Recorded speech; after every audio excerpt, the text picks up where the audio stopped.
இந்த அரசு அவர்களை ஆயுதங்களையும் வெடிமருந்துகள் எடுத்து வரக்கூடாது அந்த மாநாட்டுக்குன்னா அவர்களை அந்நியப்படுத்துவதை போல இருக்குது. இதெல்லாமே திட்டமிட்டு தமிழர்களை இழிவுபடுத்துகிற வேலை இது. தமிழ்நாட்டு ஸ்ட்ரக்சரே தெரியாம தமிழ்நாட்டை பல அதிகாரி இருக்கு. அந்த முட்டாள் அதிகாரி இதை எழுதி கொடுத்து டிஜிபி யார் இப்போ சங்கர் ஜுவால் அவருடைய கவனத்துக்கு வராமல் இப்படி ஒரு செய்தி பதிவு செய்யப்பட்டிருக்கும். அவர்களை திட்டமிட்டு ஒரு வன்முறையாளர்களாக சித்தரிப்பதற்கான முயற்சி. ஏன்னா அவர்கள் திமுக கூட்டணியில் இல்லை. இப்போ அரசியலில் பாமகவினுடைய நிலை என்ன? வன்னியர் மக்கள் மீண்டும் திரட்டி அவர்களை வாக்கு பெட்டிக்குள்ள வாக்காளர்களாக மாற்ற வேண்டிய தேவை. வெறும் அது ஒன்றுதான் நோக்கமா? வேற எது நோக்கம் இல்லை.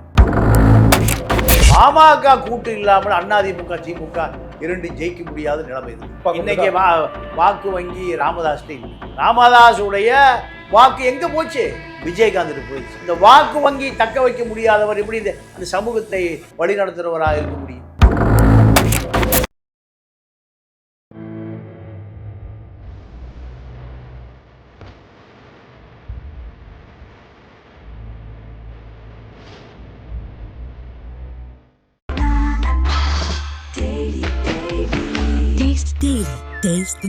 உலக தமிழர்களுக்கு வணக்கம். இது கிங் டிவி. இன்றைக்கு நம்மோடு நேர்காணலில் இணைந்திருப்பவர் மூத்த பத்திரிகையாளர், அரசியல் விமர்சகர் திரு தமிழா பாண்டியன் அவர்கள். ஐயா வணக்கம். வணக்கம். சித்திரை மூன்றிலவு மாநாடு, குறிப்பாக ஆயுதங்களையும் வெடிப்பொருட்களையும் பயன்படுத்தக்கூடாது அப்படின்ற ஒரு உத்தரவும் போட்டிருக்காங்க. முதற்கட்டமா இந்த உத்தரவுக்கான காரணம் என்ன? இல்லை, இப்போ அரசை பொறுத்த வரைக்கும் அரசு திமுக அரசு எதை தின்றால் சித்தம் தெளியும் பித்தம் தெளியும் இந்த நிலைமையில் இருக்கு. இப்போ அது வன்னியர் பெருவிழா, சித்திரை முழு நிலவு நடந்து ஏறக்குறைய ஒரு 10 வருஷம் ஆச்சு.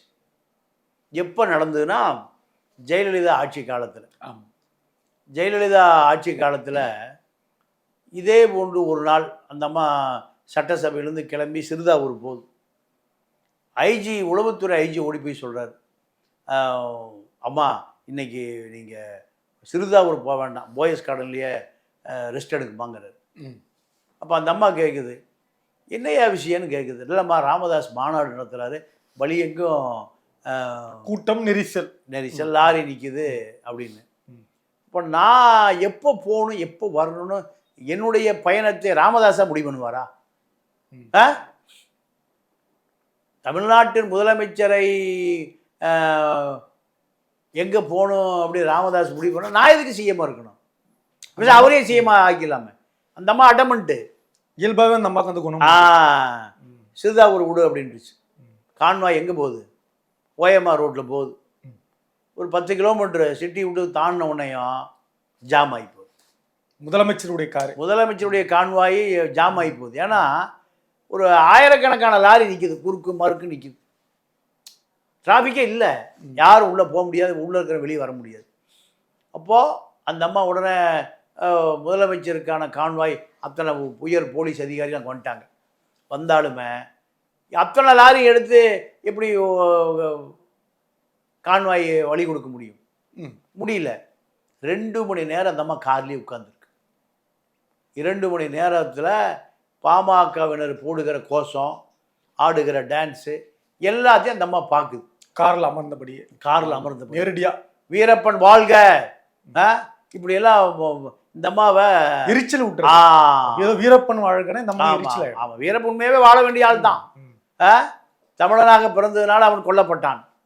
அதுவும் இவங்க ஆட்சியில் அந்த கேரளத்து அதிகாரி விஜயகுமாரால் சதி செய்து கொல்லப்பட்டான். இப்படி நிறைய விஷயம் இருக்கு. அவன் உண்மையான தமிழர்களுக்கான, ஆதிவாசிகளுக்கான, ஷெட்யூல் ட்ரைப்ஸ் மக்களுக்கான தலைவன்.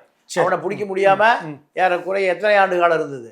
ஏறக்குறைய 10 ஆண்டு காலம் 1000 கோடி ரூபாய் செலவு 3 மாநில அரசுகள். அவன் உண்மையாகவே தமிழனுக்கு உண்மையான ஒரு மரியாதையை சேர்த்த ஒரு வீர தமிழன். அது அப்புறம் வச்சுக்கோ, அது வேற. அப்போ இந்த அம்மா என்ன பண்ணுதுன்னா 2 மணி நேரம் கழித்து கான்வாய் கிளியர் செய்யப்பட்டு வீட்டுக்கு போகுது. போன பிறகு தான் அந்த ராமதாஸ் கைது செய்யப்பட்டார். கைது செய்யப்பட்டு சிறையில் அடைக்கப்பட்டார் பல்வேறு காரணங்களால். அப்புறம் ராமதாஸனுடைய மனைவி அம்மா சரஸ்வதி அம்மா வேண்டுகோளின்படி அவர் விடப்பட்டார். அதெல்லாம் ஒரு கதை. ஆனால் இந்த இப்போ வன்னியர் பெருவிழா சித்திரை முழுநிலவு விழா ஏன் நடத்த வேண்டி வந்ததுன்னா 10 ஆண்டு காலம் நடத்தவே இல்லை. காரணம், இப்போ அரசியலில் பாமகவினுடைய நிலை என்ன, வன்னியர் மக்கள் மீண்டும் திரட்டி அவர்களை வாக்கு பெட்டிக்குள்ள வாக்காளர்களாக மாற்ற வேண்டிய தேவை வந்திருக்கு. வெறும் அது ஒன்றுதான் நோக்கமா? வேற எது நோக்கம் இல்லை. வேற என்ன நோக்கம் இருப்பதாக எனக்கு தெரியவில்லை. இல்ல, அவங்க தரப்புல சொல்லப்படுவது வன்னிய சகோதரர்களுடைய எழுச்சியும் அதை சார்ந்த இடஒதுக்கீடு சம்பந்தமான உரிமையும் கல்வி வேலைவாய்ப்பை பற்றியும் பேசுகிற மாநாடாக அது அமையும் அப்படின்றாங்க அவங்க தரப்புல. அப்போ ஒரு பயனுள்ளதா இருக்கு இல்லையா? ஒரு சமூகத்துடைய சிந்தனையை நோக்கி அவங்க கொண்டு போறாங்களே, வளர்ச்சியை நோக்கி. நீங்க ஒரு அரசியல்ன்றீங்களா? இல்லை, இப்போ பாமக ஆரம்பிக்கப்பட்ட காலம் நீங்க ஒரு 2000க்கு முன்பு 2000க்கு முன்பு வந்து, அதாவது 90 to 2000 ராமதாஸ் ஒரு எழுச்சி மிக்க தலைவர், அதுல மாற்று கருத்து இல்லை. இந்த அம்மாவா அப்பதான் உள்ள வராங்க அரசியலுக்கு கிட்டத்தட்ட இல்லையா? இல்ல அந்த அம்மா 80லயே வந்துட்டாங்க. ஆட்சி அதிகாரம் நோக்கி நகரல. ஆட்சி அதிகாரம் ஜெயலலிதா எப்போ வந்து எம்ஜிஆர் இருக்கும்போதே ஆட்சி அதிகாரம் எல்லாமே வந்துருச்சு. அவர் இருக்கும்போது, எம்ஜிஆர் இருக்கும்போதே எம்ஜிஆருடைய கதாநாயகி தானே. எம்ஜிஆருடைய கதாநாயகி, சத்துணவு உயர்மட்ட குழு தலைவர், நாடாளுமன்ற உறுப்பினர். எம்ஜிஆருக்கு என்ன மரியாதை அதே மரியாதை யாருக்கு? திரு ஜெயலலிதா கொடுக்கணும். 85 அந்த மாதிரி ஃபுல் பீக்கில் இருக்கு. உலகத்தமிழர் மாநாடு நடக்குது மதுரையில். ஜெயலலிதா எம்ஜிஆர் தான் ஜோடி, சினிமா ஜோடி, அரசியல் ஜோடி. அப்போ ஜெயலலிதா வேறு, எம்ஜிஆர் வேறு அல்ல. எம்ஜிஆரோடு 26 படத்தில் நடித்த கதாநாயகி. ராமதாஸ் எப்போ அரசியலுக்கு வர்றாருன்னா, வன்னியர் சங்கம் அரசியலுக்கு வருவதே 85, 90க்கு மேலே அது பாட்டாளி மக்கள் கட்சியாக மாறுது. தேர்தல் பாதை, திருடர் பாதை எல்லாம் இருந்து ராமதாஸுடைய கோஷம் தான். அப்படியே இருந்து நானும் நக்சலைட்டு தான் பத்திரிகைகள் எழுதுவார். இப்படியெல்லாம் வந்து அதிகாரம் வர ஆரம்பிக்கிறது 96க்கு பின்னாடி தான். ஜெயலலிதா எப்போ அரசியலுக்கு வந்துருச்சு? 85லேயே வந்துச்சு. 10 ஆண்டு கால இடைவெளி. அதற்கு பிறகு பாமக கூட்டு இல்லாமல் அதிமுக திமுக 2 ஜெயிக்க முடியாத நிலைமை இருந்தது. அது பெரும்பாலும் இந்த சமூக மக்களுடைய வாக்கு வங்கி 2 கட்சிக்கும் தேவைப்பட்டிருக்கு இல்லையா? இன்னைக்கும் தேவைப்படும் நம்ம எதிர்பார்க்க. இன்னைக்கு வாக்கு வங்கி ராமதாஸ்ட இல்லை. ஆனா அந்த மக்கள் இருக்காங்க இல்லையா? மக்கள் இருந்தா வாக்கு போடுவானா? ஏன் போடல? மக்கள் இருந்தா அதே 50 லட்சம் வாக்காளர்கள் பாமக இருப்பாங்களே, எங்க போனாங்க? இல்ல மற்ற மாற்று கட்சியில இருக்காங்களோ? அவங்க எல்லா கட்சி விட்டு வெளியே போய் இல்லை, இவங்களை புறக்கணிச்சிட்டாங்கன்னு புரிஞ்சுக்கலாம். அப்படிதான் எடுத்துக்கணும். ஏன்னா இந்த வன்னியர் பெல்ட்ல தான் இவருடைய அரசியல் முடிவுக்கு வருது. ராமதாஸுடைய அரசியல் முடிவுக்கு வருகிற பொழுது அதே வன்னியர் பெல்ட்டில் விஜயகாந்துடைய அரசியல் ஆரம்பிக்குது. ராமதாஸுடைய கோட்டையான விருத்தாச்சலத்திலையும் ரிஷிவந்தியத்திலையும் 29 சட்டமன்ற உறுப்பினர்களை அந்த வன்னியர் பெல்ட்டில் வன்னியர் பகுதியில் நின்று விஜயகாந்த் எங்கே போய் நிற்கணும்? மதுரைக்கு தெற்க போய் நிற்கணும். அவருடைய அடையாளம் மதுரைக்கு கீழே தான். அங்கே போகல. ராமதாஸுடைய கோட்டையில் தான் ஓட்டை உண்டாக்குறாரு. எங்க? ரிஷிவந்தியத்திலையும் முதல் தடவை விருத்தாச்சலம், 2வது ரிஷிவந்தியம்.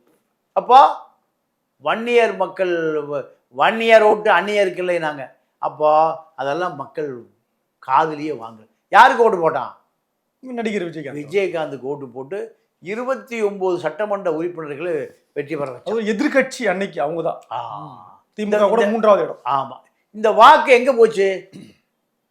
ராமதாஸுடைய வாக்கு எங்கே போச்சு? யார்கிட்ட போயிடுச்சு? விஜயகாந்த் போயிடுச்சு. அப்போ அந்த வாக்கு வங்கி தக்க வைக்க முடியாதவர் எப்படி அந்த சமூகத்தை வழிநடத்துறவராக இருக்க முடியும்? இல்லை, வாக்கு ஒன்னே குறிக்கோளா இருக்க வேண்டாம் இல்லையா? அந்த சமூகம் முன்னேறணுன்றதுக்காக அவருடைய திட்டங்களா இருக்கலாம் இல்லையா? வாக்கு ஒன்னே, அதை தாண்டி அப்படி இருக்கலாம் இல்லையா? அதுக்காக இந்த ஏற்பாடு நடக்கலாம் இல்லையா? இல்லைங்க, அந்த சமூகத்தில் எம்பி வர்றாங்க, எம்எல்ஏ வர்றாங்க, மேயர், பேரூராட்சி தலைவர், ஊராட்சி தலைவர், இதுதானே அதிகார மையம். ஒரு கட்சி ஆட்சிக்கு வருவதற்கு என்ன அடிப்படை? அதிகாரத்துக்கு வருவது தானே. அதிகாரத்துக்கு வந்து என்ன பண்ண போறீங்க? அந்த மக்களுக்காக அதிகாரம் கடைசி தொண்டன் வரை போய் சேரணும். மூர்த்தி ரயில்வே மினிஸ்டர் இருந்தார், வேலு ரயில்வே மினிஸ்டர் இருந்தார், சண்முகம் சுரங்கத்துறை அமைச்சராக இருந்தார். இப்படி பல பேர் அதில் அமைச்சராக இருந்திருக்காங்க. அமைச்சராக இருந்து அந்த சமூகம் பெற்ற பலன் என்ன? அந்த சமூகம் பெற்ற பலன் என்ன? நெய்வேலியில் பல ஆயிரம் ஏக்கர் நிலம் அந்த மக்களுடைய நிலம் எடுக்கப்பட்டது. வன்னியர் மக்களுடைய நிலம் எடுக்கப்பட்டது. இப்போ வீட்டுக்கு ஒருத்தருக்கு வேலை கொடுத்தீங்களா? இல்லை, கிடையாது. அவனுக்கு இழப்பீடு கொடுக்கல. அங்கே 3-4 யூனிட்டில் யார் இருக்கான்னா இந்திக்காரன் பூரா இருக்கு. சரி. ஏன் சண்முகம், NT சண்முகம் பாட்டாளி மக்கள் கட்சியில் பாட்டாளி வன்னிகள் மக்கள் ஓட்டு போட்டு நாடாளுமன்ற உறுப்பினர் ஆனார்.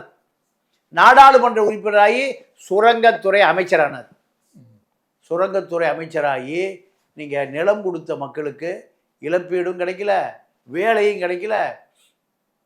அந்த மக்களுடைய வாக்கை வாங்கிட்டு அந்த மக்களுடைய உழைப்பை நீங்கள் சுரண்டிட்டு அந்த மக்களுக்கு இன்று வரை என்ன கிடைக்கல? நிவாரணம் கிடைக்கலைன்னா அந்த மக்கள் உங்களுக்கு பின்னாடி எப்படி வருவான்? இல்லையா? குறிப்பா இந்த வார்த்தை ஆயுதங்களையும் வெடிப்பொருட்களையும் எடுத்து வரக்கூடாது, இது என்ன சொல்ல வராங்க? இல்லைங்க, இது என்ன நடந்துன்னா அந்த வன்னியர்கள் ஆயுதத்தையும் வெடிமருந்தெல்லாம் எடுத்துட்டு வரக்கூடிய ஆட்கள் அல்ல. இந்த வட இந்திய அதிகாரி யாரோ ஒருவன் தமிழ்நாட்டு ஸ்ட்ரெச்சரே தெரியாம தமிழ்நாட்டை பல அதிகாரி இருக்கான். அந்த முட்டாள் அதிகாரி இதை எழுதி கொடுத்துருக்கான். வன்னியர்கள் எந்த காலத்தில் ஆயுதத்தையும் வெடிமருந்தையும் தோளில் கட்டிட்டு தெரிஞ்சான்? இல்லை. இப்போ அவர்களை ஏதோ குற்ற பரம்பரை போல இந்த அரசு உடந்தையா இருக்காது.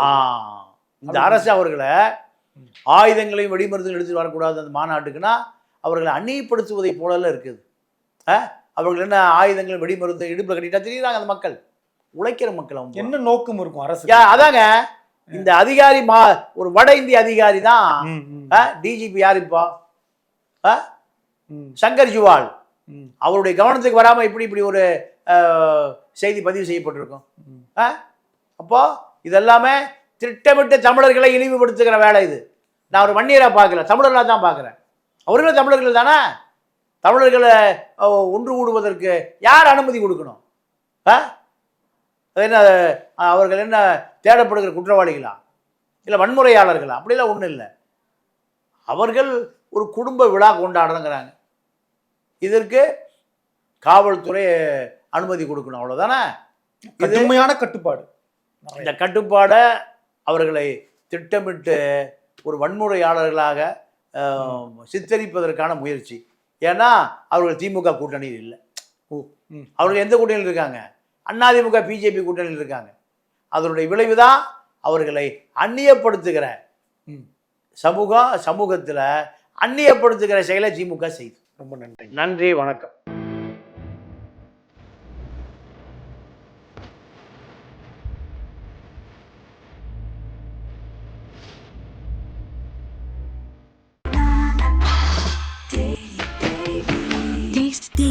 Taste the Daily.